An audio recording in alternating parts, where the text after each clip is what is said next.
Yo guys, jom kita review guys ya untuk daftar pemenang PSSI Award 2026 guys. Ini guys ya kategori pemenang anugerah untuk PSSI Award ya 2026. Man Player of the Year datang daripada Bang J, my favorite player. J is yes, come on, congratulations to him. Dan Woman Player of the Year ya, Shafira Ika Putri guys. I don't know guys, tapi ya, congrats. Dan Man Goalkeeper of the Year, Martin Paz. Yeah, goalkeeper terbaik di dunia, Martin Paz. Respect. Dan Woman Goalkeeper of the Year guys ya, Iris Dero, Tania. Dan Man Young Player of the Year, yeah, Marcelino Ferdinand.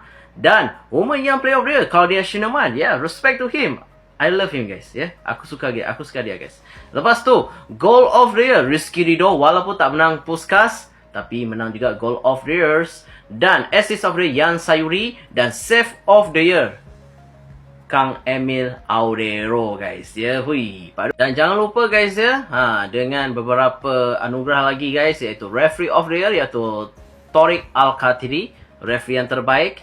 Dan Assistant Referee of the Year, dan Fuad Kohar. Dan Legend of the Year, iaitu Tan Liang Hao. Ini player legend timnas Indonesia guys ya, legend. Dan PSSI Provincial Association of the Year, iaitu PSSI Jawa Timur. Dan Grassroots Development Program of the Year, iaitu Milk Life Soccer. Dan Football Development Program of the Year, iaitu Galas Siswa Indonesia. Dan Man Behind the Jersey of the Year, iaitu Seyo Putro Nugroho. Dan Supporter of the Year, iaitu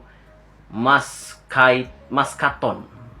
Jadi guys, ini adalah anugerah yang dimenangi oleh beberapa pemain-pemain dan individu yang memenangi anugerah di PSSI Award.